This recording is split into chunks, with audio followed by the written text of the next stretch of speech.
नंदन व्रज भंजन मुना कीरवन चारे। यमुना तीरवनचारि जय राधा माधव कुंज बिहारी गोपी जन वल्लभ गिरिवरधारी। जय जय राधा माधव कुंज बिहारी गोपी जन वल्लभ गिरधरधारी। कृष्ण हरे कृष्ण कृष्ण कृष्ण हरे हरे हरे राम राम राम हरे हरे। हरे Hare कृष्ण Hare हरे Krishna, Krishna Krishna Krishna Krishna हरे Hare Hare, हरे हरे राम राम राम हरे कृष्ण हरे हरे हरे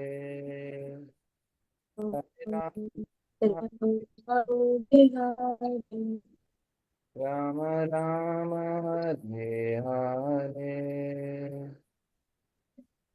हरे Hare कृष्ण हरे कृष्ण कृष्ण कृष्ण हरे हरे हरे राम हरे हरे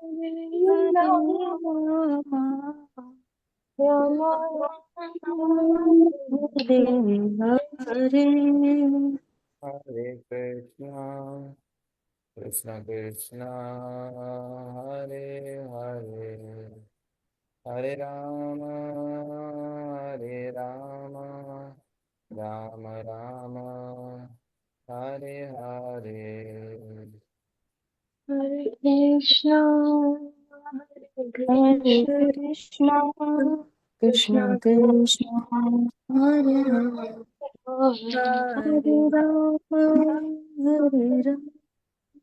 Hare राम हरे हरे जय Hare जय बलदेवा सुभद्रा प्रभु सुदर्शन। Jagannatha Jayabaladeva Subhadra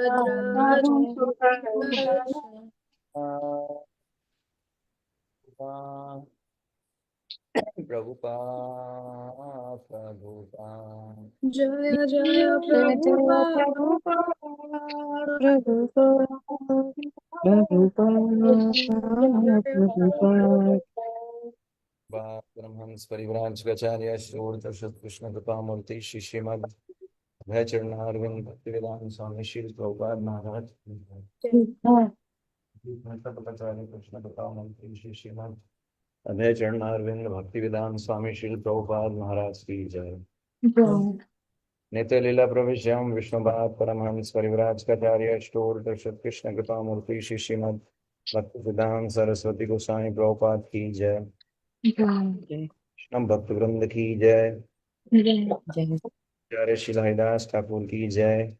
प्रेम जय श्री कृष्ण चैतन्य प्रभु नित्यानंद श्री अद्वैत गदाधर श्रीवासादि गौर भक्त वृंद की जय। जय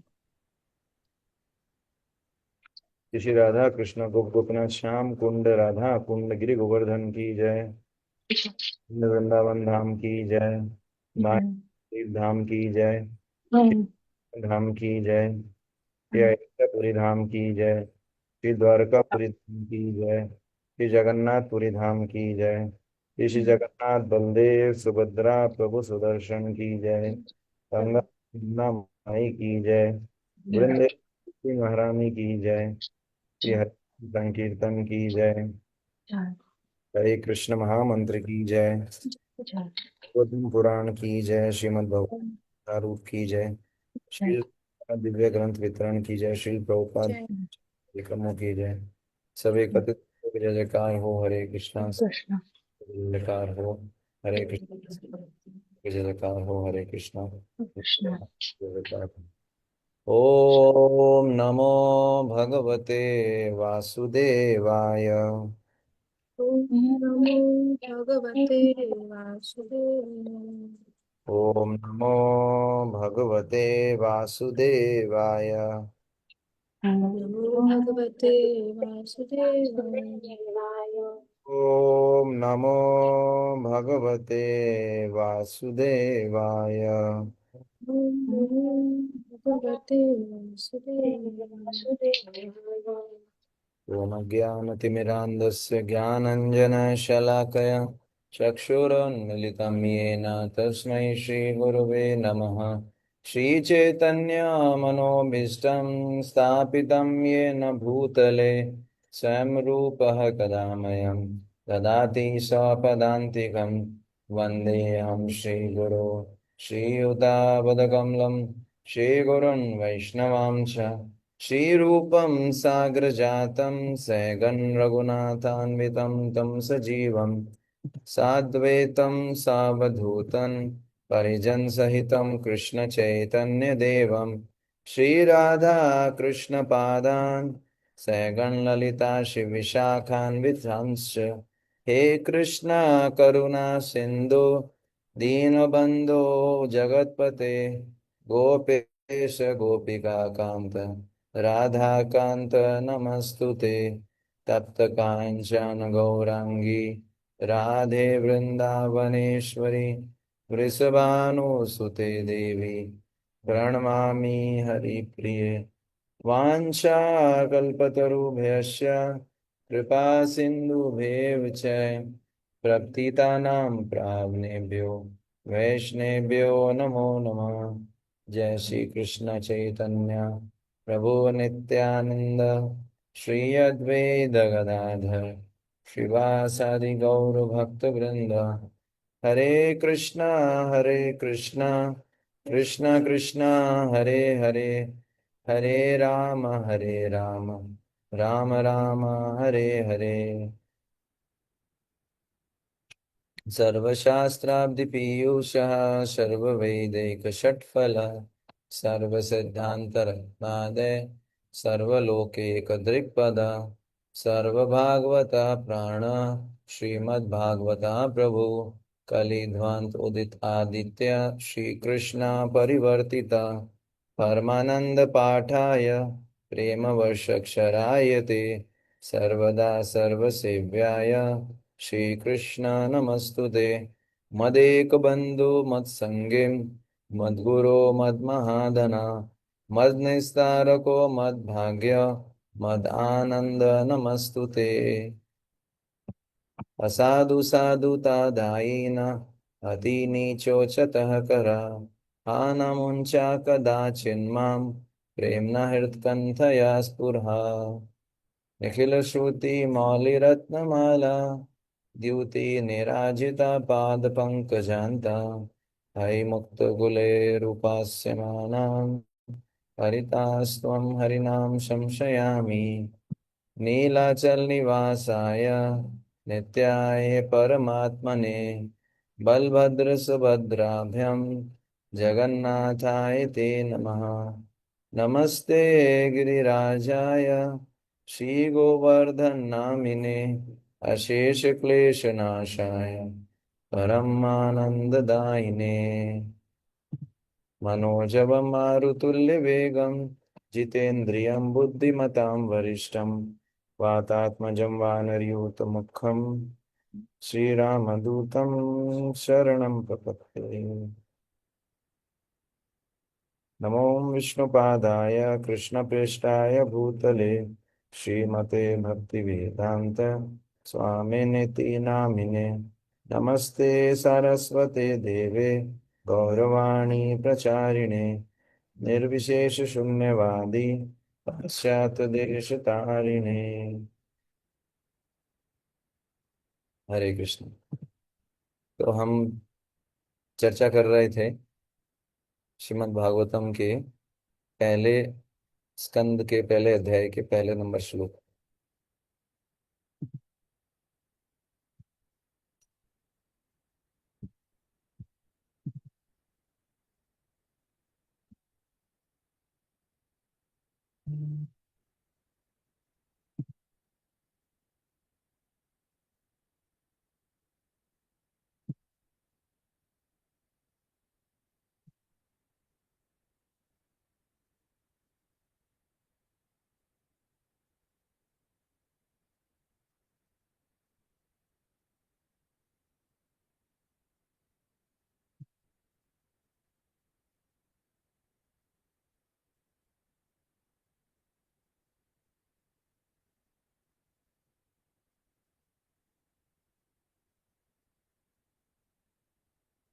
यस।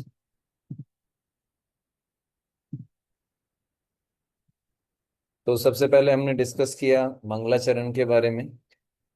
मंगलाचरण क्या मंगलाचरण क्या होता है, कितने प्रकार का होता है। फिर हमने जो है धीमहि शब्द पे चर्चा किया। धीमहि शब्द पे चर्चा करने के बाद हमने फिर स्वरूप और तटस्थ लक्षणों के बारे में चर्चा किया।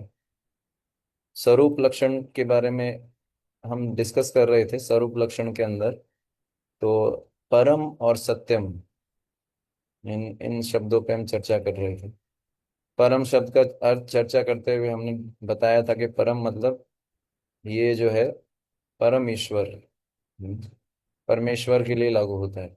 फिर हमने डिस्कस किया था कि इंद्र ब्रह्मा ये सब जो है ईश्वर हैं, लेकिन ये स्पेसिफिक जो है भगवान श्री कृष्ण पे लागू होता है क्योंकि वो परमेश्वर है।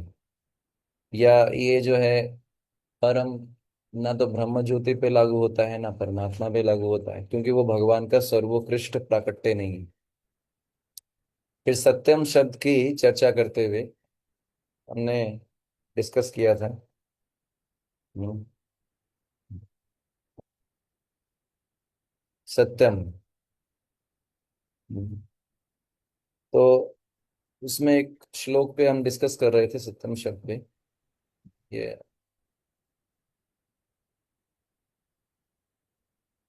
तो उसमें शिला विश्वनाथ चक्रवर्ती ठाकुर हम्म, सत्यम शब्द के बारे में दो चीजें हमने डिस्कस की थी।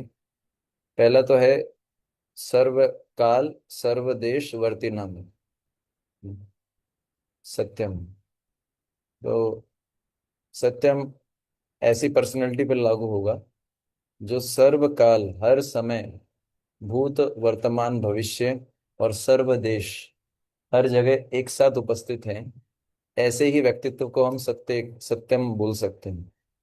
तो हमने देखा कि जीव पे ये लागू नहीं हो सकता। हमने देखा ब्रह्मा जी पे भी लागू नहीं हो सकता, है ना। और इस प्रकार से हमने ये देखा कि ये अल्टीमेटली जो है हर जगह कौन उपस्थित है, केवल भगवान, श्री भगवान उपस्थित हैं।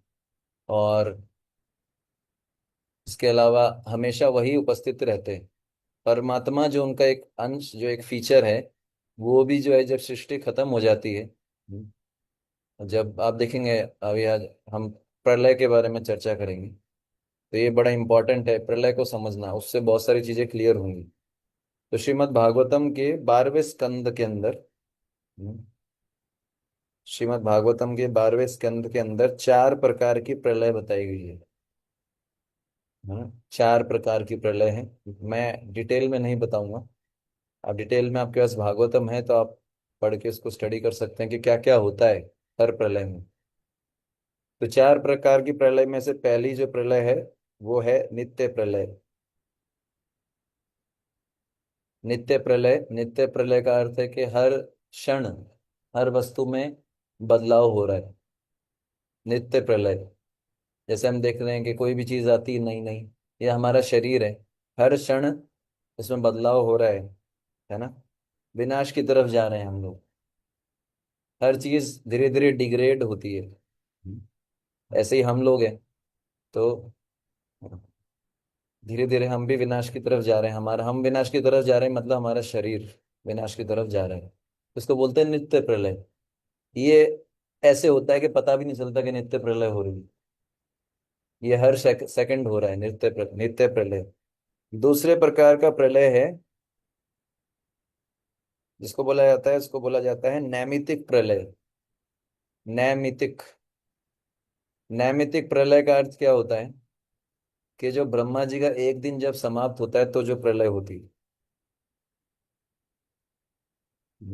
ब्रह्मा जी के एक दिन में 14 मनु होते हैं। और एक मनु के शासन काल का समय होता है 71 दिव्य चतुर्युग या दिव्य युग। 71 दिव्य युग एक मनु के शासन काल का टाइम है। 71 चतुर्युग ऐसे करके 14 मनु होते हैं, तो इसको इंटू करेंगे लगभग 1000। 1000 बार 4 युगों की साइकिल घुमाओगे लगभग 1000 के आसपास ही आएगा। आप इंटू करके देखिए। 71 × 14, तो 1000 बार ऐसे ब्रह्मा जी का दिन होता है। 1000 बार ऐसे ब्रह्मा जी की रात होती है। ये ब्रह्मा जी का एक दिन। जैसे दिन का अर्थ यहाँ पर मैं बोल रहा हूँ डे टाइम। जैसे हम लोग जो दिन बोलते हैं मतलब सुबह और शाम रात दोनों मिला के, तो ब्रह्मा जी का जो डे टाइम है 12 घंटे हैं, वो 1000 चतुर्युगों की साइकिल है। फिर 1000 चतुर्युगों की साइकिल करोगे तो वो उनकी रात्रि। तो जो ब्रह्मा जी का जो डे टाइम होता है, समझ गए आप? ब्रह्मा जी का जैसे डे टाइम होता है, डे खत्म होने के बाद ब्रह्मा जी सोने के लिए जाते हैं जैसे हम लोग सोते हैं। तो उसके बाद जो है जो प्रलय होती है उसको बोलते हैं नैमित्तिक। ब्रह्मा जी जब निद्रा के लिए जाते हैं, नैमित्तिक प्रलय। तो इसमें क्या होता है कि ऊपर के 4 लोक, 14 लोकों में से 4 लोग होते हैं, महर लोग, जन लोग, तप लोग इत्यादि। ये सब जो है इनको छोड़ के बाकी सब कप सब जो है फ्लडेड हो जाता है पानी के अंदर। ठीक है ना? ये होते हैं नैमित्तिक प्रलय जो ब्रह्मा जी के दिन में एक बार होती है। एक होती है प्राकृतिक प्रलय, है ना? प्राकृतिक प्रलय। तो प्राकृतिक प्रलय का अर्थ क्या होता है कि जो ब्रह्मा जी के 100 साल पूरे हो गए, जैसे हमारे 100 साल पूरे होते हैं, तो ब्रह्मा जी का जो प्राकृतिक प्रलय होती है। तो इसमें क्या होता है कि सारे के सारे ब्रह्मांड महाविष्णु में चले जाते हैं। हम्म, तो आप समझिए कि जो महाविष्णु के रोम छिद्रों से जो ब्रह्मांड निकलते थे कुछ नहीं रहता, सब वापस अंदर चला जाता। केवल महाविष्णु रहता है, कोई ब्रह्मांड नहीं है। ब्रह्मा जी और उनके गण सब चले जाते हैं भगवान के धाम, और महाविष्णु केवल रहता है, कुछ नहीं, कोई ब्रह्मांड नहीं। तो इसको बोलते हैं प्राकृतिक प्रलय। फिर लास्ट में होता है आत्यांतिक। आत्यांतिक का अर्थ जो है हमारी भाषा में बोला जाए तो मोक्ष प्राप्ति, तो आत्यांतिक प्रलय बोला जाता है। तो जब प्राकृतिक प्रलय होती है तो सब जो है, ना सृष्टि रहती है, ना सृष्टि रहती है तो ना परमात्मा रहेंगे, ना कुछ रहेगा। तो इसलिए जो है ये लागू नहीं होता, परमात्मा पे भी लागू नहीं होगा। केवल महाविष्णु रहता है। महाविष्णु से नीचे तक शिरोदक्षाय विष्णु, गर्भोदक्षाय विष्णु सब वाइंड अप हो जाते हैं। तो इसको बोला जाता है प्राकृतिक प्रलय। ठीक है, तो इसलिए हमने डिस्कस किया था कि सत्यम शब्द जो है, केवल अगर हम देखोगे महाविष्णु से ऊपर परम सत्यम महाविष्णु। अब एक समय ऐसा भी आता है जब महाविष्णु भी गायब हो जाता है कुछ समय के लिए, कुछ क्षणों के लिए। तो ये जो परम सत्य है, मैंने एक असाइनमेंट दिया था, ये जो परम सत्य है ये लागू होता है महाविष्णु से ऊपर। तो आपने किसी ने प्रयास किया? कोई बताना चाहेंगे? असाइनमेंट याद है आपको? बताइए, कौन बताएंगे? जब तक शास्त्रों पे गहरा विचार नहीं करेंगे माया पीछे नहीं छोड़ने वाली। दिमाग में कुछ और ही चलता रहेगा। इतना गहरा मनन चलना चाहिए, दिमाग में कुछ रहे नहीं, 24 आवर्स शास्त्रों का विचार रहे, तब तो बच पाएंगे माया से। तो इसमें मनन करना पड़ेगा, चिंतन करना पड़ेगा। हाँ माता जी बताइए। कृष्ण प्रभु जी साधु प्रणाम। प्रभु जी आपने जो उदाहरण दिया था उसमें तो था कि महाप्रभु खुद ही कंफर्म कर रहे हैं कि कृष्ण इज सुप्रीम। लेकिन प्रभु जी मैंने चैतन्य चरितमृत से दूसरा उदाहरण देखा है। उसमें उसके अकॉर्डिंग भगवान श्री राम पे और भगवान के जो दूसरे अवतार है उस पे भी लागू हो सकता है। As per my small intelligence कैसे, क्योंकि जब वो मुकुंद भगवान मुकुंद को बोलते हैं कि सॉरी मुरारी गुप्त को बोलते हैं कि आप छोड़ दो राम का भजन, लेकिन जब वो नहीं मानते तो फिर भगवान खुद ही बोलते हैं कि एक्चुअली राम तो मैं ही हूँ, तुम मेरे ही सेवक हो। तो मतलब भगवान खुद ही स्वीकार कर रहे हैं कि there is no difference between Ram Chaitanya and lord Krishna. तो मेरे अकॉर्डिंग तो प्रभु जी ये राम जी पे भी अप्लाई होता है और विष्णु जी पे भी अप्लाई होता है कि वो सब वैकुंठ वैकुंठ में ही है। हम्म। और कोई? हरे कृष्ण को साधु प्रणाम। प्रभु जी, अगर हम रस रस तत्व के हिसाब से देखें तो Krishna is supreme then other manifestations भगवान की, जिसमें लीला माधुर्य, भक्ति माधुर्य, वेणु माधुर्य और रूप माधुर्य, these are different four qualities जो डिफरेंट है बाकी सारे तत्वों से। तो वैसे कृष्णा सुप्रीम है, लेकिन प्रभुपाद कोट करते हैं कि मतलब तत्व के हिसाब से सब इन पे तीनों मतलब सब पे वैलिड होगा ये सत्यम और मतलब दोनों चीजें वैलिड रहेंगी बाकी अवतारों पर, सत्यम एंड परम। तो इसका एक्सप्लेनेशन ये है कि ये महाविष्णु से ऊपर जितने भी एक्सपेंशंस हैं उन सब पे लागू होता है। क्यों लागू होता है? जीव गोस्वामी जी अपने जो है कमेंट्री में लिखते हैं कि श्री भगवान यूज कर रहे हैं। श्री भगवान का अर्थ वो बताते हैं कि जो आध्यात्मिक जगत में चतुर्व्यूह का स्रोत हैं उनको बोला गया श्री भगवान। तो आप देखोगे सबसे पहले भगवान कृष्ण, फिर बलराम, बलराम से जो है आप देखते हैं कि चतुर्व्यूह आता है, संकर्षण, अनिरुद्ध, प्रद्युम्न, वासुदेव, है ना। उसके बाद फिर जो है ये फर्स्ट चतुर्व्यूह है। उसके बाद जो है सेकंड चतुर्व्यूह आता है। ठीक है ना। सेकंड चतुर्व्यूह आता है संकर्षण, प्रद्युम्न, अनिरुद्ध, वासुदेव। उसमें जो सेकंड चतुर्व्यूह में जो संकर्षण होते हैं उनको महासंकर्षण बोलते हैं। पहले चतुर्व्यूह के जो संकर्षण होते हैं उनको मूल संकर्षण बोलते हैं। समझ में आया? तो जो सेकंड चतुर्व्यूह के जो महासंकर्षण है उससे क्या होता है, उससे उनसे महाविष्णु आते हैं। महाविष्णु से गर्भोदक्षाय विष्णु आते हैं। गर्भोदक्षाय विष्णु से शिरोदक्षाय विष्णु प्रो सॉरी शिरोदक्षाय विष्णु आते हैं। समझ में आया आपको? तो अगर आप देखोगे कि जो मैंने बताया कि जो नारायण है, नारायण से जो है फर्स्ट संकर्षण, ये फर्स्ट चतुर्व्यूह आता है ऐसे बताया गया है। ठीक है। सॉरी, नारायण जो है उनसे सेकंड चतुर्व्यूह आता है। फर्स्ट चतुर्व्यूह आता है बलराम जी से। ठीक है ना। समझ में आया? दो चतुर्व्यूह हैं, दो। चतुर्व्यूह का मतलब क्या है? संकर्षण, प्रद्युम्न, अनिरुद्ध और वासुदेव। इसको चतुर्व्यूह बोलते हैं। तो सबसे पहले कृष्ण प्रकट हुए, फिर बलराम जी, बलराम जी के बाद पहला चतुर्व्यूह संकर्षण, प्रद्युम्न, अनिरुद्ध, वासुदेव। ठीक है। उसके बाद जो है सेकंड चतुर्व्यूह आता है। सेकंड चतुर्व्यूह आता है संकर्षण, प्रद्युम्न, अनिरुद्ध, वासुदेव। तो उसमें जो संकर्षण होते हैं उससे महाविष्णु निकलते हैं। तो ये सेकंड चतुर्व्यूह आता किससे है? ये आता है नारायण से। ठीक है। तो नारायण जो है, हाँ, वो महाविष्णु जो है, अब देखो जो देख देख सकते हैं हम, नारायण से सेकंड चतुर्व्यूह आता है। सेकंड चतुर्व्यूह में जो संकर्षण है उनसे फिर महाविष्णु आते हैं। तो नारायण गोज अहेड, बहुत ऊपर है। और तो नारायण भगवान महाविष्णु से ऊपर जितने भी हैं सब पे लागू होगा। आध्यात्मिक जगत में जितने भी भगवान के एक्सपेंशंस हैं ये सब पे लागू होगा। और दूसरी दृष्टि से देखा जाए तो नारायण भगवान भगवान का ही रूप है। आप ऐसा बोल सकते हैं कि परम थोड़ी है।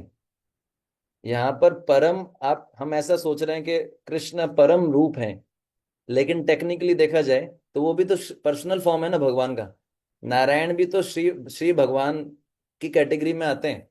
नारायण कोई परमात्मा थोड़ी है, नारायण कोई ब्रह्म ज्योति थोड़ी है। जो हमने जो कैटेगराइजेशन किया था परमोकृष्ट प्राकट्य, वो परमोकृष्ट प्राकट्य जो है वो भगवान के अलग अलग स्तर हैं, ब्रह्म परमात्मा भगवान। पर श्री भगवान जो हम बोलते हैं श्री भगवान, श्री भगवान का अर्थ ये बताया गया है कि आध्यात्मिक जगत में जो चतुर्व्यूह के स्रोत हैं। तो आप देखोगे नारायण तो चतुर्व्यूह के स्रोत हैं ही। नारायण से ऊपर जाओगे तो बलराम भी चतुर्व्यूह का स्रोत हैं। उनसे ऊपर जाओगे तो कृष्ण से तो सब कुछ निकला है। तो इसलिए ये जो श्लोक है, जितने भी आध्यात्मिक जगत में महाविष्णु जो हैं उनसे ऊपर जितने भी भगवान के दिव्य रूप हैं सब पे ये लागू होता है। समझ में आया आपको?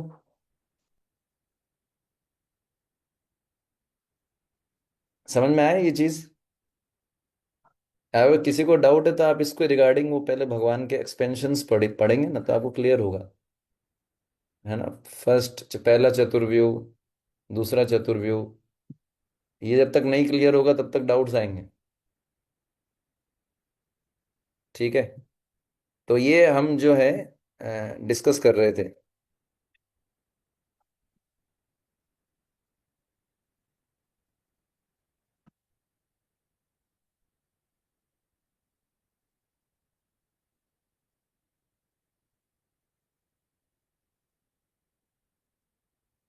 समझ में आया आपको? ये थोड़ा इसलिए हम स्लो चलेंगे, जल्दी नहीं है पहला श्लोक कंप्लीट करने की। मैं फिर से बता रहा हूँ। कृष्ण, कृष्ण से बलराम, बलराम से फर्स्ट एक्सपेंशन संकर्षण प्रद्युम्न अनिरुद्ध वासुदेव। इस संकर्षण को मूल संकर्षण बोला जाता है। इन संकर्षण का विस्तार है नारायण। नारायण से फिर सेकंड संकर्षण प्रद्युम्न अनिरुद्ध वासुदेव। इसमें जो संकर्षण है सेकंड कैटेगरी में, उनको बोला जाता है महासंकर्षण। इनसे फिर महाविष्णु, महाविष्णु से फिर शिरोदक्ष है, फिर गर्भोदक्ष है, फिर शिरोदक्ष है। ये तो नारायण जो है उनसे सेकंड चतुर्व्यूह निकल रहा है कि नहीं निकल रहा? निकल रहा है ना। तो इसलिए जो है ये श्लोक ये परम श्री नारायण पे भी लागू होता है। तो ये हमारा हमने डिस्कस कर लिया। अभी हम आगे चलते हैं। तो उसमें फिर हमने डिस्कस किया था एक श्लोक श्रीमद् महाभारत से, जिसमें जो है सत्य की डेफिनेशन, सत्य प्रतिष्ठित कृष्ण सत्यम अत्र प्रतिष्ठितम, सत्यात् सत्यम च गोविंदस, तस्मात् सत्यो ही नामतः। तो विश्वनाथ चक्रवर्ती ठाकुर ने 5 प्रकार से इसका व्याख्या किया है। पहला सत्य का अर्थ बताते हैं परम सत्य, दूसरा सत्य का अर्थ बताते हैं आइए हम परम सत्य पे ध्यान करें, धीमहि। सेकंड बताते हैं आइए हम श्री, दूसरे सत्य का अर्थ है श्री कृष्ण। ये विश्वनाथ चक्रवर्ती ठाकुर से कमेंट्री से मैंने श्लोक बताया आपको, उन्होंने लिया है महाभारत से। दूसरा सत्य शब्द का अर्थ होता है श्री कृष्ण, श्री कृष्ण का दूसरा नाम है सत्य। तीसरा सत्य शब्द का अर्थ वो बताते हैं माधुर्य रस। माधुर्य रस का अर्थ है राधा कृष्ण के अंदर, राधा कृष्ण में जो श्रृंगार भाव में जो आदान प्रदान होता है, इसको माधुर्य रस बोला जाता है। ठीक है ना, माधुर्य रस, प्रेम रस, है ना। और फोर्थ बताया गया है ये मैंने बताया आपको थर्ड, है ना। फोर्थ बताया गया है राधा कृष्ण पे, आइए राधा कृष्ण पे ध्यान करें। और फिफ्थ अर्थ बताते हैं विश्वनाथ चक्रवर्ती ठाकुर सत्य का, आइए हम भक्ति पे ध्यान करें। 5 प्रकार से व्याख्या की है। सत्य शब्द को लेके विश्वनाथ चक्रवर्ती ठाकुर ने 5 प्रकार से व्याख्या की है। पहला व्याख्या किस तरीके से परम सत्य के नाम से कर दिया, जो हम डिस्कस कर रहे हैं। सेकंड व्याख्या सत्य का मतलब है श्री कृष्ण। थर्ड व्याख्या किया है, वो किया है माधुर्य रस को ध्यान में रखते हुए। चौथा व्याख्या किया है राधा कृष्ण पे, राधा कृष्ण को में जो राधा कृष्ण पे ध्यान करें। पांचवा जो किया है धीमहि, मैं ध्यान कर रहा हूं, क्यों बोल रहा हूँ, क्योंकि बार बार आएगा परम सत्यम धीमहि, है ना। सत्यम परम धीमहि, ध्यान करना है, आइए हम भक्ति पे ध्यान करें। तो ये 5 प्रकार से व्याख्या किया गया है ना। तो मैं जो बता रहा था कि श्री कृष्ण का एक नाम है सत्य। महाभारत में उनको बोल दिया गोविंदस। ये जो श्लोक है महाभारत का जो मैंने दिखाया था आपको, इसमें क्या बताया गया? गोविंदस, गोविंदस तस्मात् सत्यो ही नामतः। Govinda is respected as truth और सत्य। ये महाभारत से है, ठीक है ना? संजय ने बताया है। इसका अर्थ क्या है? कृष्ण जो है सत्य में प्रतिष्ठित हैं और सत्य कृष्ण पे आधारित है। ये मैंने पिछली बार बताया था, ये स्टोरी भी बताई थी मैंने, कि जो कृष्ण बोलते हैं दो प्रकार के सत्य होते हैं, एक सापेक्ष सत्य, एक निरपेक्ष सत्य। तो सापेक्ष मतलब इस संसार, रिलेटिव ट्रूथ, रिलेटिव ट्रूथ। निरपेक्ष मतलब एब्सोल्यूट ट्रूथ, जो हमेशा ट्रूथ रहता है। सापेक्ष सत्य जो है वो गलत भी हो सकता है। जैसे मैंने आपको स्टोरी बताई थी युधिष्ठिर महाराज की। युधिष्ठिर महाराज को भगवान ने बोला, बोलो अश्वत्थामा मारा गया। सापेक्ष रूप से क्या है? सापेक्ष रूप से देखा जाए तो, हाँ, झूठ था वो। एक तरीके से देखा जाए, एक तरीके से देखा जाए, ऐसा बोला भगवान ने, बोला अश्वत्थामा मारा गया, वो सच था, अश्वत्थामा मारा गया। लेकिन वो भाव किसको वो एड्रेस कर रहे थे? लेकिन भगवान ने बोला अश्वत्थामा मारा गया, बोलो। तो चूंकि युधिष्ठिर महाराज ने संकोच किया, कृष्ण ने कुछ बोल दिया, that is final, that is overall और सत्य। कृष्ण का जो वाणी है वो सारे सत्यों से ऊपर है, परम सत्य। हो सकता है भौतिक रूप से कुछ सत्य जो है वो सत्य हो, लेकिन अगर कृष्ण बोल रहे हैं उसको, क्योंकि युधिष्ठिर महाराज ने संकोच किया उसको फॉलो करने में, तो इसलिए जो है इनका रथ धरती में, है ना? तो ये हम एक स्टोरी हमने डिस्कस किया था। दूसरा स्टोरी हमने डिस्कस किया था कर्ण का। अर्जुन ने भी संकोच किया, अर्जुन को समझ में नहीं आया, अरे अभी तो सूर्यास्त हो चुका है, भगवान बोल रहे चलाओ। समझ में आया? ऐसे ही भगवान ने वसुदेव जी को बोला कि मेरे को, वसुदेव जी आपने प्रॉमिस किया कि हर पुत्र को आप कृष्ण कंस को ले जाके दोगे, लेकिन मैं बोल रहा हूं मेरे को गोकुल ले चलो। अब भगवान ने बोल दिया फाइनल। क्या वादा भगवान के सामने? किसको वादा किया, उसका क्या महत्व है भगवान के सामने? वसुदेव जी बोल सकते थे, पर कृष्ण, मैंने तो कंस को प्रॉमिस किया है, मैं तो सत्यवादी हूं, हर पुत्र को कंस को ले जाके दूंगा। अरे भगवान ने बोल दिया, भाड़ में जाए सारे वादे सब। भगवान के बाद क्या है प्रॉमिस? तो ये कहने का अर्थ है, जो भगवान ने बोल दिया उसको जस्ट फॉलो, फिनिश, खत्म। सत्य असत्य भी इतना गहरा है कि फंस जाते हैं लोग। तो इसलिए कृष्ण ने जो बोल दिया, कृष्ण ने जो इच्छा किया वही सत्य है, दैट्स ऑल, फिनिश। तो ये भी स्वरूप लक्षण है। तो अभी तक हमने स्वरूप लक्षण कंप्लीट किया। फिर ऊपर की जो 3 लाइन है वो क्या है? तटस्थ लक्षण। क्या है? तटस्थ लक्षण।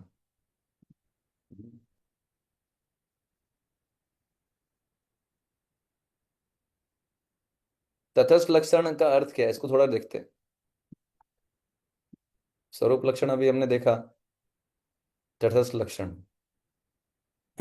ठीक है ना? तटस्थ लक्षण का हमने डेफिनेशन बताया था कि जो कुछ काल के लिए रहता है, विद्यमान रहता है कुछ, और कभी कभी विद्यमान नहीं भी रहता है। ठीक है, ये मैंने आपको बताया था। ठीक है, तो तटस्थ लक्षण क्या है? जन, आप पहले की 3 लाइन देखेंगे श्लोक की।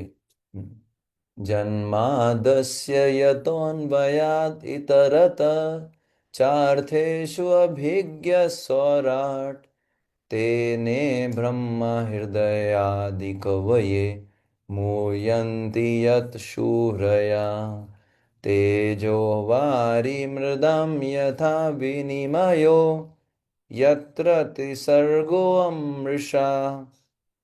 यत्र त्रिसर्गो मृषा, नॉट अमृषा, मृषा। तो ये जो 3 लाइनें हैं ये तटस्थ लक्षणों को प्रकट करती है। जन्मादि से लेकर जन्मादि, जन्म आदि। जन्म मतलब सृष्टि, उसका मेंटेनेंस, पालन और उसका विनाश, जन्म आदि। तो ये जितने भी तटस्थ लक्षण हैं, जैसे बताया कि ये सारे के सारे तटस्थ लक्षण जो है ये सृष्टि से रिलेटेड है, इसलिए इनको तटस्थ बोला जाता है। तटस्थ का, तटस्थ का अर्थ क्या है? कि सृष्टि से रिलेटेड है ये, सृष्टि से, सृष्टि है ना, इसमें लिखा हुआ गया जिनसे इस जगत का जन्म, स्थिति और प्रलय होता है। ठीक है। हम्म। तब इसमें सबसे पहले जन्म, जन्मादस्य, जन्मादस्य, जन्मादस्यतः, जन्म। मैं एक और फाइल खोलता हूं, उसमें और क्लियर होगा।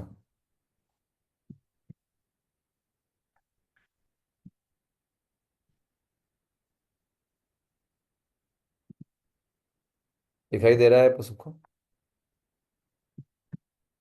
तो अब इसमें हम आते हैं जन्मादि अस्य यतः।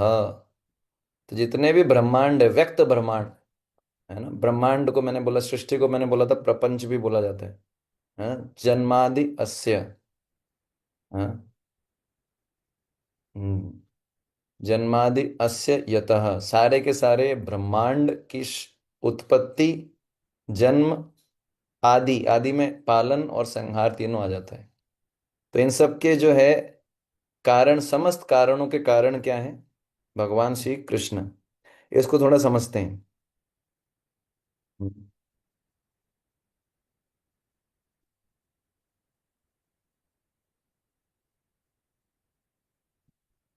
तो ये तो मैंने बताया कि भगवान कारण है। ठीक है। अब इसमें एक चीज समझनी है कि जब ब्रह्मांड, इसमें बताया गया जितने भी प्रकट ब्रह्मांड है उनके बनने के, उनके मेंटेनेंस के और उनके संहार के कारण कौन है। लेकिन अगर ब्रह्मांड होंगे नहीं तो फिर, अगर ब्रह्मांड होंगे ही नहीं, फिर फिर तटस्थ लक्षण डिफाइन कर पाएंगे भगवान को? जब ब्रह्मांड है ही नहीं, सारे के सारे तटस्थ लक्षण तभी अप्लाई हो रहे हैं जब वो सृष्टि से संबंधित है। अगर सृष्टि हो ही नहीं तो लक्षणों का क्या इंपॉर्टेंस है? समझ में आ रहा है? तो जैसे महाप्रलय मैंने बताया था, प्राकृतिक प्रलय, तो उसमें सृष्टि होगी नहीं। सृष्टि होगी नहीं तो सृष्टि की क्रिएशन कैसे होगी? क्रिएशन नहीं होगी, मेंटेनेंस नहीं होगा, पालन नहीं होगा, तो इसलिए तटस्थ लक्षण बोले जाते हैं। ये भगवान को पूरी तरीके से डिफाइन नहीं करते। किसी मकान के ऊपर बंदर देखा आपने, वो बंदर दूसरे मकान पे चला जाएगा, उससे भगवान को डिफाइन नहीं कर सकते। जब सृष्टि नहीं होगी तो कैसे भगवान को डिफाइन करोगे फिर? उसके लिए तो कौन सा लक्षण चाहिए? स्वरूप लक्षण। समझ में आ रहा है? इस तरीके से। तो इसमें एक चीज समझनी है ना? क्या समझना है ना? एक होता है उपादान, एक होता है उपादान, एक होता है निमित्त कारण। ये दो इंपॉर्टेंट चीज है। हम्म। तो आचार्य लोग ऐसा समझा रहे हैं कि किस पे ध्यान करें? प्रधान के ऊपर ध्यान करें, प्रधान का अर्थ होता है प्रकृति, या काल के ऊपर ध्यान करें? इसको थोड़ा समझना पड़ेगा। वो आचार्य लोग बोलते हैं ना तो प्रधान पे ध्यान करो ना काल पे ध्यान करो। क्यों? क्योंकि भगवान ही उपादान और निमित्त कारण है, ना कि प्रधान और काल। हाँ, अब ये क्या है, ये क्या बला है ना, इसको समझना पड़ेगा। हाँ, तो एक होता है उपादान कारण, एक होता है निमित्त कारण। उपादान कारण का, उपादान का अर्थ होता है रॉ मटेरियल, शक्ति। और निमित्त कारण का अर्थ होता है इंस्ट्रूमेंट। जैसे एक कुम्हार है, वो मिट्टी के घड़े बनाता है। एक कुम्हार है जो मिट्टी के घड़े बनाता है। तो इसमें उपादान कारण क्या हो गए? मिट्टी और पानी और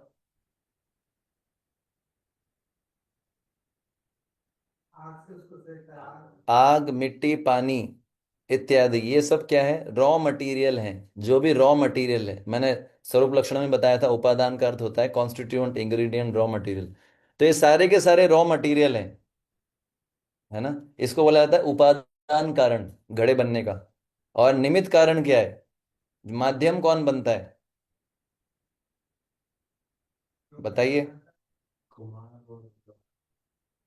हाँ, निमित्त मतलब माध्यम, कुमार।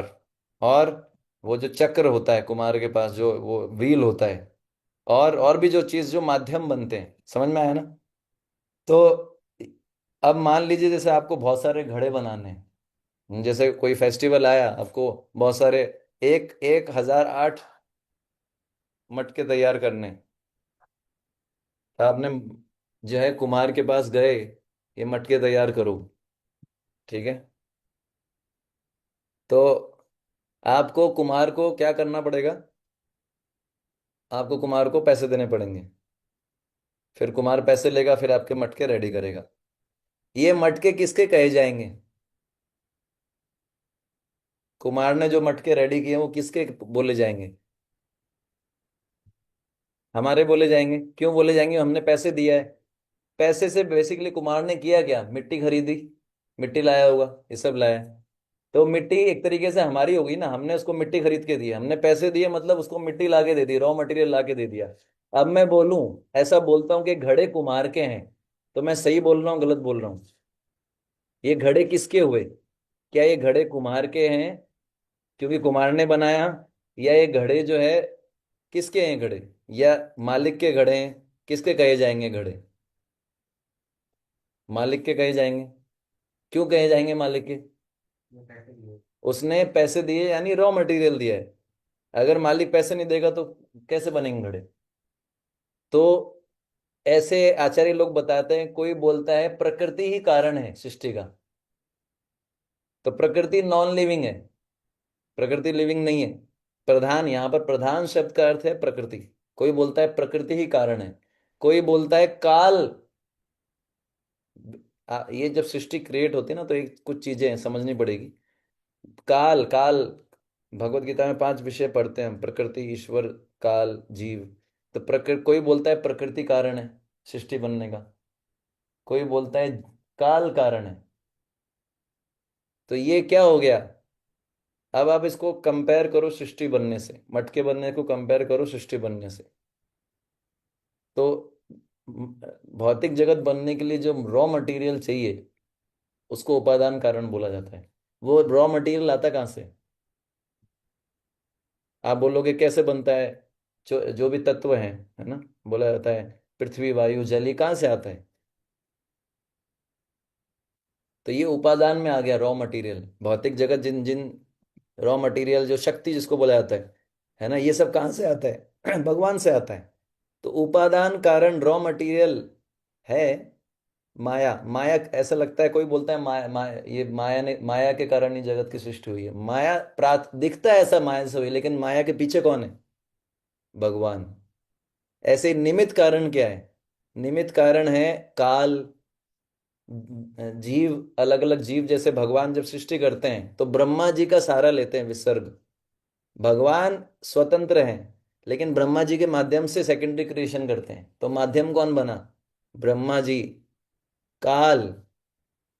तो ये, पर समझना चाहिए, ना तो काल लिविंग है, ना तो काल चेतन है, ना प्रकृति चेतन है। जब तक भगवान दृष्टिपात नहीं करते है ना महत तत्व पे, तब तक उसमें कोई प्राणी नहीं है, उसमें जब तक जीवात्माएं आते ही नहीं है। हम बोलते हैं ना कि भगवान का दृष्टिपात हुआ, है ना, महाविष्णु ने दृष्टिपात किया, वो दृष्टिपात को ही शिवा, सदाशिव बोलते। तो भगवान दृष्टिपात ना करें तो क्या होगा? कुछ होगा क्रिएशन? तो इसलिए जो है ये इंपॉर्टेंट है कि भगवान ही उपादान कारण है, भगवान ही निमित्त कारण है सृष्टि के। बाहर से, दूर से ऐसा लगता है कि माया के द्वारा सृष्टि बनाई गई है, काल के कारण सृष्टि चल रही है। नहीं भैया, इनके ऊपर कौन है? तो आचार्य लोग इस प्रकार से तर्क करते हैं। क्या प्रधान कारण है? क्या काल कारण है? ना तो प्रधान मतलब प्रकृति, प्रधान मतलब प्रकृति, ना प्रकृति कारण है ना काल कारण है ना।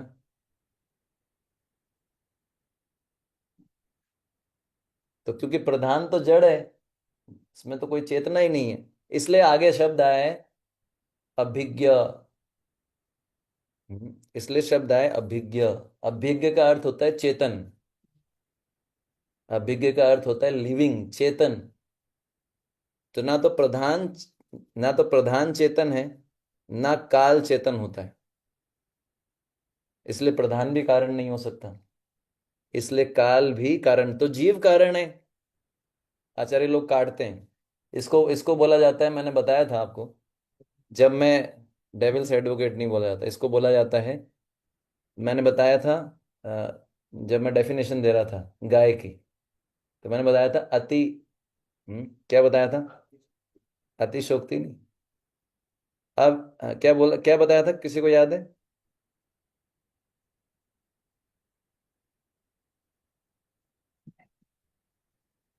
हम्म। जब बहुत सारी चीजें एक ग्रुप में सम्मिलित हो जाती हैं उसको क्या बोला जाता है? प्रभु जी, अतिव्याप्ति और अव्याप्ति। हम्म। अतिव्याप्ति और अव्याप्ति, है ना? तो अतिव्याप्ति, अतिव्याप्ति को अब आचार्य लोग कट कर रहे हैं। इतने सारे ऑप्शन आ गए ना। गाय मतलब जिसके, समझ पा रहे हैं, जिसके दो पैर हैं, सफेद कलर का है। इसको और स्पेसिफिकली डिफाइन करना था तो हमने बताया था काकूत सासना, जिसका काकूद होता है, सासना होता है। ऐसे ही अब वो स्पेसिफिक करते जा रहे हैं, जो अतिव्याप्ति के अंदर जो बहुत सारे ऑप्शन है उसको कट करते जा रहे हैं। क्या जीव कारण है? जीव तो चेतन है ना। अभी हमने क्या डिस्कस किया कि ना तो प्रधान कारण है, ना ना काल कारण है। क्यों? क्योंकि ये तो चेतन है ही नहीं। तो अगला तर्क कोई देगा तो जीव कारण है, तो बोलेंगे जीव भी कारण, जीव कारण, जीव तो चेतन है, जीव तो कारण होना चाहिए। नहीं, इसलिए अगला शब्द यूज किया स्वराट, क्योंकि जीव जो है स्वराट नहीं है।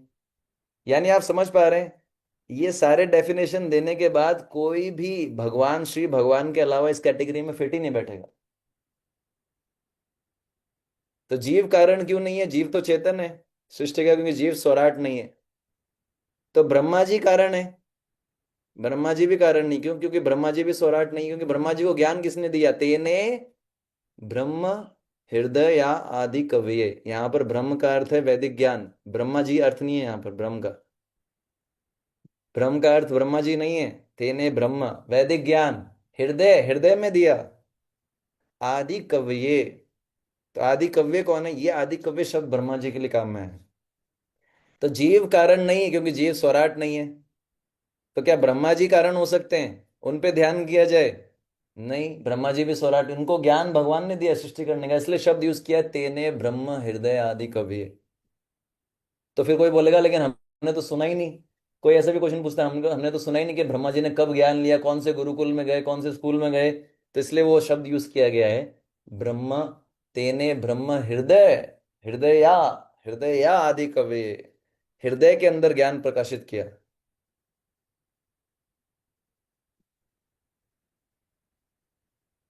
तो कोई बोल सकता है ठीक है, इसको इसको भी काटने के लिए कोई बोल सकता है कि ब्रह्मा जी को हृदय में ज्ञान, हो सकता है ब्रह्मा जी नींद में होंगे, उनको ज्ञान मिल गया होगा। कोई ऐसे भी बोल सकता है तर्क देने वाले। तो फिर आगे बताया जाता है मोयंती यत शूरया, कि भगवान को समझने में बड़े बड़े बुद्धिमान लोग भी मोहित हो जाते हैं, तो ब्रह्मा जी, क्या ब्रह्मा जी मोहित नहीं हुए? ब्रह्म विमोल लीला, क्या इंद्र विमोहित नहीं हुए? अटैक कर दिया, जाओ गोवर्धन लीला। हम्म, समझ में आ रहा है आपको? तो ऐसे करके वो ये बताते हैं कि अल्टीमेटली ना, ऐसे करके वो हाँ, इसको कट करते हैं। तो अन्वयद इतरतस, अन्वयद इतरतस चार्थेषु अभिज्ञ। इसमें एक चीज और समझनी है, अन्वयत इतरतस इसका अर्थ है डायरेक्टली इनडायरेक्टली। तो प्रभुपाद जी इसमें उदाहरण देते हैं सिविल इंजीनियर का। सिविल इंजीनियर का उदाहरण देते हैं कि जैसे सिविल इंजीनियर कोई कंस्ट्रक्शन कर रहा है किसी साइट पे, तो उसको पता है डायरेक्टली कि कहाँ पर, डिजाइन उसी ने किया है, उसको पता है कौन सी जगह क्या बनने वाला है। और डायरेक्टली तो उसको पता ही है क्योंकि उसने खुद ने डिजाइन किया है। इनडायरेक्टली भी उसको पता लगता रहता है, उसको ठेकेदार आके रिपोर्ट देता है भाई ऐसा ऐसा हुआ, ऐसा इतना कंस्ट्रक्शन हो गया। तो वैसे ही भगवान ने सृष्टि किया है, तो भगवान को डायरेक्टली तो पता ही है किसको कहाँ किसके मन में क्या इच्छा आ रही है, भगवान एग्जैक्टली जानते हैं। उसके सोचने से पहले भगवान समझ जाते हैं उसके मन में क्या इच्छा आ रही है। ये भगवान का इतना कंट्रोल है। और फिर जितने भी सृष्टि में क्या चल रहा है, फिर बाकी देवी देवता भी रिपोर्ट करते हैं। रिपोर्टिंग सिस्टम बना हुआ है। हम भले ही रिपोर्ट ना करें, लेकिन देवता लोग सब रिपोर्ट करते हैं। तो डायरेक्टली और इनडायरेक्टली जो है भगवान को सब पता रहता है, इसलिए बोला गया डायरेक्टली इनडायरेक्टली को बोला गया अन्वयद इतरतस। और अन्वय का एक और अर्थ होता है, टेक्निकली अन्वय का ऐसा बताया जाता है अन्वय, और इसको बोलते हैं व्यतिरेक। अन्वय व्यतिरेक को इतरतस बोलते हैं। अन्वय इतरतस, तो न्याय दर्शन, संस्कृत में न्याय दर्शन में जब ये आता है कि ये दो टेक्निकल टर्म है, अन्वय यहाँ पर शब्द यूज किया गया अन्वय इतरतस का अर्थ होता है डायरेक्टली और इनडायरेक्टली, प्रभुपाद जी ने ये लिखा है शब्दार्थ में। लेकिन अन्वय इतरतस का एक और अर्थ होता है, अन्वय का अर्थ होता है पॉजिटिवली किसी चीज को बोलना, और इतरतस का अर्थ होता है, या इतरतस का दूसरा नाम भी है व्यतिरेक। व्यतिरेक व्यतिरेक या इतरतस का दूसरा अर्थ होता है किसी चीज को नेगेटिवली बोलना। उदाहरण के लिए, है ना, है ना, उदाहरण के लिए, उदाहरण के लिए है, हमेशा कृष्ण का स्मरण रखें, कभी कृष्ण को भूले ना। अन्वय क्या हो गया, हमेशा कृष्ण को स्मरण रखे। व्यतिरेक क्या हो गया, कभी कृष्ण को ना भूले। इसको बोला जाता है न्याय की लैंग्वेज में अन्वय व्यतिरेक या अन्वय इतरतस, है ना। और उदाहरण है, जहां जहां धुआं होगा वहां वहां अग्नि होगी। जहां अग्नि नहीं है वहां धुआं नहीं है। बोल एक ही चीज रहा है, लेकिन एक पॉजिटिव वे से बोल रहा है, एक नेगेटिव वे से बोल रहा है। ऐसा क्यों बोला जाता है, ऐसा क्यों बोला जाता है? ताकि जो है दृढ़ता क्रिएट करने के लिए, है ना? दृढ़ता, दृढ़ता है। उदाहरण के लिए, हमेशा कृष्ण का स्मरण रखें, दोबारा बोल दिया कभी कृष्ण को ना भूले। तो स्मरण भी कृष्ण का रखना है, भूलना भी नहीं है। इसका मतलब इससे क्या पता लगता है, वेरी वेरी इंपॉर्टेंट, दृढ़ता आ गई। तो ऐसा लैंग्वेज यूज किया जाता है। तो यहाँ पर अन्वय इतरतस का अर्थ क्या है कि ऐसे शास्त्र में बहुत सारे स्टेटमेंट्स है जिसमें बताया गया कि भगवान से ही सृष्टि आती है, भगवान ही डायरेक्टली सृष्टि करते हैं, भगवान के कारण ही सृष्टि हो रहा है। और ऐसे भी स्टेटमेंट है जिसमें बताया गया है इनडायरेक्टली नेगेटिव सेंस में, अगर भगवान नहीं हो तो सृष्टि नहीं हो। इसको बोला गया है, ऐसे बहुत सारे स्टेटमेंट्स जीव गोस्वामी जी अपनी कमेंट्री में लिखते हैं कि जैसे कोई ऐसा स्टेटमेंट आप भगवत गीता से बता सकते हैं इसमें अन्वय का प्रयोग किया गया है, पॉजिटिव स्टेटमेंट्स।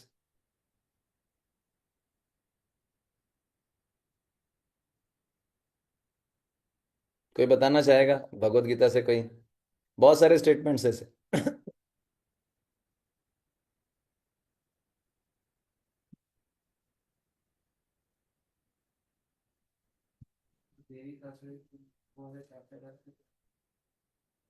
मैंने श्लोक पूछा आपसे, श्लोक बता सकते हैं? पंडित समदर्शिना श्लोक। मैं यहाँ पर पूछ रहा हूँ भगवान की सृष्टि से रिलेटेड। जैसे एक श्लोक आता है, मयि सर्वम इदम प्रोतम सूत्रे मणिगणा इवा। ये अन्वय टाइप का वाक्य है, अहम सर्वस्य प्रभो। ये अन्वय अन्वय टाइप का, मया दक्षेण प्रकृति। ऐसे बहुत सारे स्टेटमेंट मिलेंगे जो पॉजिटिव स्टेटमेंट है, फिर ऐसे बहुत सारे नेगेटिव भी मिलेंगे। तो ऐसे बहुत सारे स्टेटमेंट्स के थ्रू ये शास्त्रों में प्रूफ किया गया कि भगवान से ही सृष्टि होती है, भगवान से ही मेंटेनेंस होता है। सृष्टि कैसे करते हैं भगवान? भगवान के परम महाविष्णु भगवान के अंश है, तो महाविष्णु के माध्यम से सृष्टि होती है। परमात्मा ही भगवान के अंश है, तो भगवान के अंश जो हैं उनके माध्यम से भगवान सृष्टि कर रहे हैं, पालन कर रहे हैं, संहार कर रहे हैं। तो अल्टीमेटली भगवान ही कर रहे हैं। जन्म आदि अस्य यत अन्वयत इतरतश्चार्थेषु अभिज्ञ स्वराट। इंडिपेंडेंट है भगवान। आध्यात्मिक जगत में भी भगवान इंडिपेंडेंट है, भौतिक जगत में भी इंडिपेंडेंट, अभिज्ञ स्वराट। तेने ब्रह्म हृदय आदि कवय मुह्यंति यश सूर्य। स्वतंत्र, भगवान किसी पे निर्भर नहीं है ना। तो इसमें फिर बताते हैं अन्वय तो हो गया। स्वराट, भगवान क्या है, स्वतंत्र हैं, वो किसी पे निर्भर नहीं है। भगवान जब चाहे तब सृष्टि करते हैं। किसी को किसी के लिए किसी की सहायता नहीं चाहिए, भगवान किसी पे डिपेंडेंट नहीं है, है ना। तो ब्रह्मा जी स्वराट नहीं है, ब्रह्मा जी को भगवान ने ज्ञान दिया, भगवान ब्रह्मा जी डिपेंडेंट है भगवान पे। हम्म।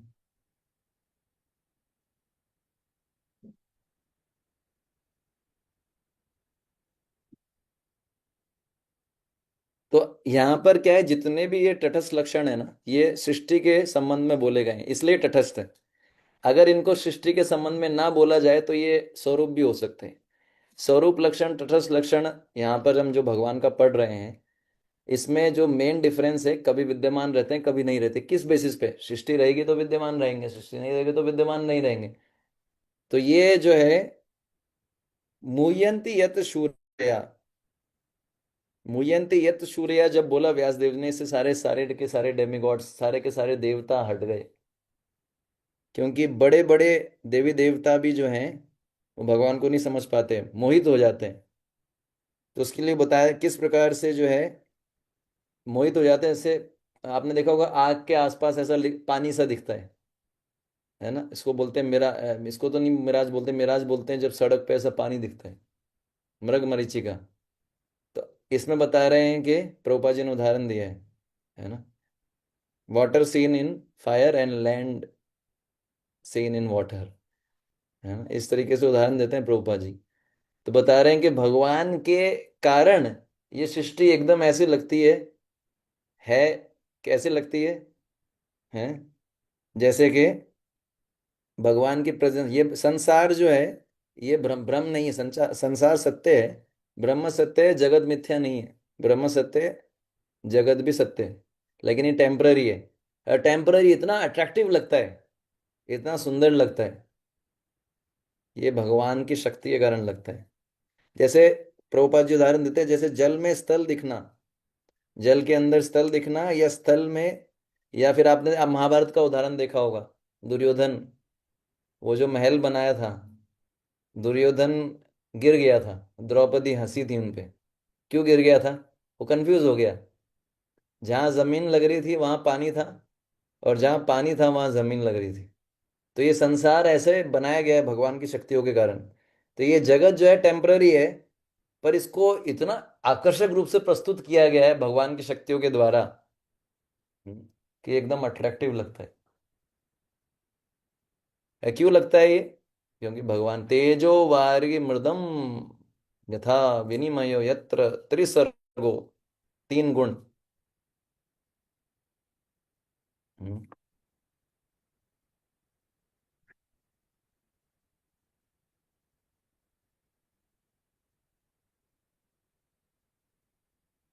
त्रिसर्गो अमृषः।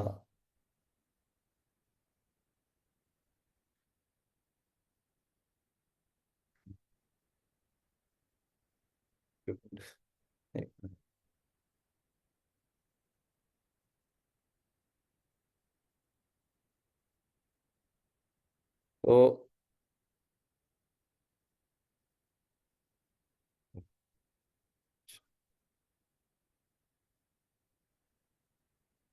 तो हमने अभी तक क्या क्या डिस्कस किया?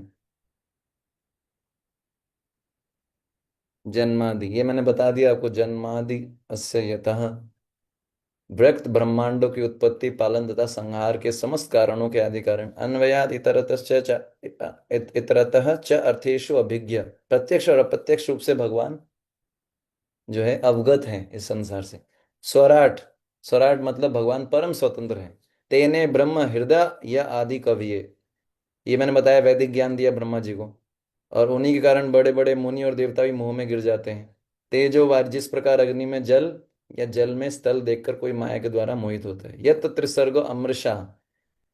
तो यहाँ पर एक चीज समझनी चाहिए कि यहाँ पर उन्हीं के कारण सारा भौतिक ब्रह्मांड क्या दिखता है, एकदम अस्थाई है, लेकिन ऐसा लगता है कि अब है ना, ये एकदम ऐसा लगता है कि हाँ यही सब कुछ है। ये जो भौतिक ब्रह्मांड है, प्रकृति के तीनों गुणों की प्रतिक्रिया प्रतिक्रिया के कारण अस्थायी रूप से प्रकट होते हैं। तो एक एक ये हमने डिस्कस नहीं कर पाए, ये डिस्कस हम कल करेंगे। धामना स्वेन सदा निरस्तम, ये भी स्वरूप लक्षण है।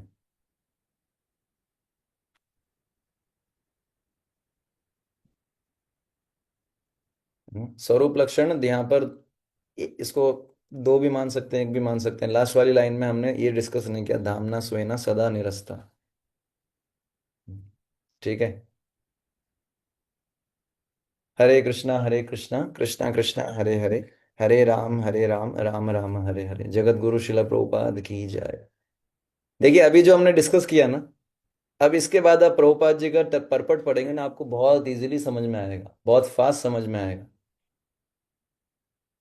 अगर ये अगर ये हम डिस्कस नहीं करते और आप वैसे पढ़िए, आपको कुछ समझ में नहीं आया क्यों प्रभुपाद जी ने पहले पहले ही पैराग्राफ के अंदर वसुदेव जी के बारे में बोल दिया, देवकी जी के बारे में बोल दिया। क्यों प्रभुपाद जी उदाहरण दे रहे हैं चीफ इंजीनियर वाला? कैसे, कहाँ से लाए, क्यों दे रहे हैं प्रभुपाद जी? क्योंकि हमको श्लोक के शब्दों का अर्थ ही नहीं पता। श्लोक के शब्दों का जब अर्थ पता होगा, समझ में आएगा, तब समझ में आएगा। अभी ये सब समझ के आप परपट पढ़ना प्रभुपाद जी का, आपको बहुत जल्दी जल्दी जल्दी समझ में आएगा। अरे हाँ, ये कौन से शब्द का कौन से पैराग्राफ में प्रभुपाद जी ने अर्थ बताया, ये समझ में आएगा। तो इसलिए श्लोक के हर शब्द पे विचार करना चाहिए। ऐसे ही नहीं कि भाई हम ऐसे समझ में नहीं आएगा लिंक क्या है। जैसे आप पहले वाला पैराग्राफ पढ़ोगे, आपको क्यों प्रभुपाद जी बता रहे हैं, पहले वाले पैराग्राफ में लिख रहेंगे, जीव गोस्वामी लिख रहे हैं कि कृष्ण का मुख्य नाम, कृष्ण ही मुख्य नाम है। ये कहाँ से आ गया, क्यों आया ये? श्लोक में ऐसा दे रखा है क्या? फिर कैसे आ गया ये? क्यों प्रभुपाद जी ने लिखा? हर चीज का कुछ ना कोई मतलब है, सोच समझ के लिखा गया, ऐसा नहीं। तो जब इस तरीके से शास्त्र पढ़ते हैं तो शास्त्र पढ़ने में रुचि आती है। जब कनेक्शन समझ में आता है तो फिर शास्त्र पढ़ने में समझ में आता है, अच्छा ये प्रभुपाद जी ने इसलिए लिखा है। कल हम इसको पढ़ेंगे, इसका पूरा परपट पढ़ेंगे, तात्पर्य, तो समझ में आएगा कि ये प्रभुपाद जी ने क्यों लिखा, ये क्यों लिखा, इसका इससे क्या कनेक्शन है, इसका इससे क्या कनेक्शन है, और बिल्कुल आपको क्लियर हो जाएगा एकदम। ठीक है, तो इसलिए जो है शास्त्रों को बहुत ध्यान से पढ़ना चाहिए। ये इससे हमको समझ में आता है, हर शब्द का अर्थ पता होता है तो बहुत हेल्प मिलता है। ठीक है, तो कोई प्रश्न है आपका अभी तक जो हमने डिस्कस किया?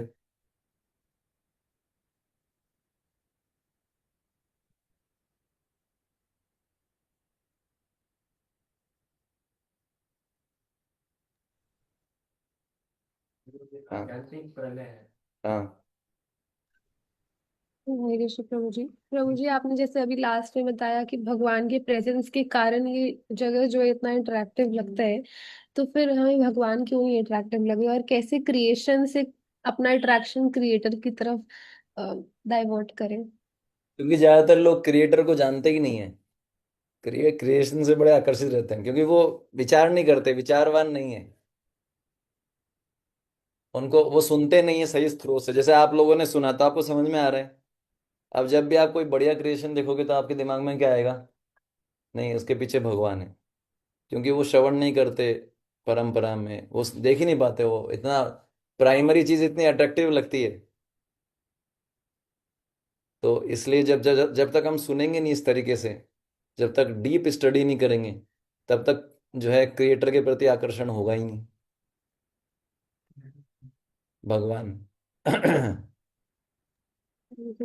इतनी आकर्षक करने वाली, वो कितने आकर्षित करने वाले होंगे आप सोचिए, ये विचार कीजिए। जिनकी सृष्टि से हम इतने आकर्षित हो जाते हैं, तो सच सोचिए वो व्यक्तित्व कितने आकर्षित करने वाले होंगे, उनकी वाणी क्या होगी, उनका रूप क्या होगा, है ना? तो ये भक्त ऐसा मन में चलते रहना चाहिए, तभी तो आकर्षण रहेगा भगवान से। तभी तो हम हमको उत्साह आएगा भक्ति में, वरना लगे हाँ है कोई, देखा भी नहीं।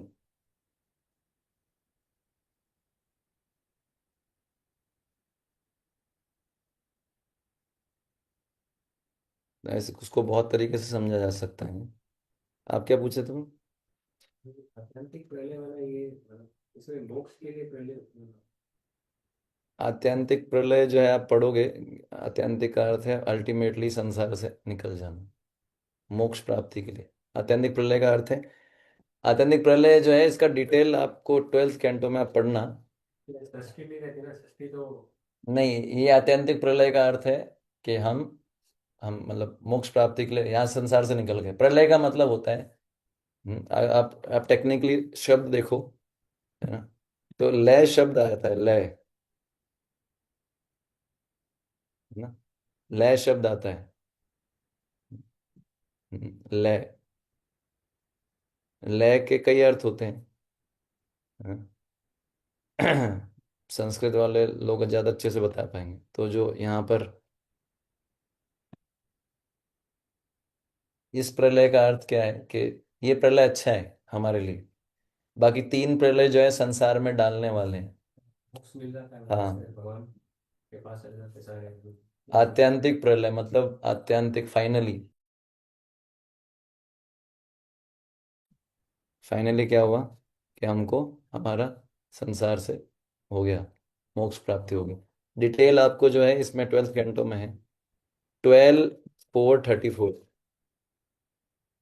12:4:34 जैसे 12th कैंटो है, उसमें 4th चैप्टर में पूरा एक चैप्टर है प्रलय के नाम से, तो पूरा प्रोसेस बताया गया है ना, ब्रह्मांड के प्रलय की 4 कोटियां।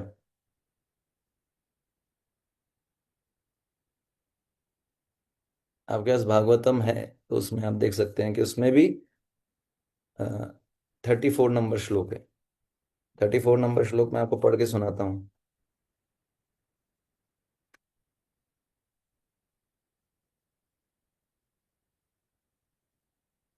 हम्म। हे राजा परीक्षित, जब आत्मा को बांधने वाले मायामय मिथ्या अहंकार को विवेक शक्ति की तलवार से काट दिया जाता है और मनुष्य अच्युत परमात्मा का अनुभव प्राप्त कर लेता है, तो वह भौतिक जगत का आत्यांतिक या परम प्रलय कहलाता है। यानी जब हमको ये अनुभव हो गया, जब हमारा विवेक शक्ति इतना डेवलप हो जाएगा, सुन सुन के अनुभव करके, तो हम अपने जो है समझ पाएंगे कि हम कौन हैं और भगवान का अनुभव कर पाएंगे। तो फिर इस संसार से हमारी मुक्ति हो जाएगी। उसी को बताया गया है, मोक्ष या मुक्ति को ही परम प्रलय या आत्यांतिक प्रलय।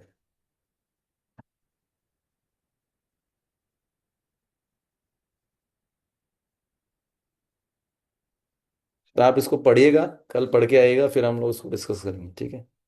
हरे कृष्णा। श्रील प्रभुपाद की जय। निताय गौर प्रेमानंदे। हरे हरे बोल। कल्पतरुभ्यश्च कृपा सिंधु पतितानं पावनेभ्यो वैष्णवेभ्यो नमः।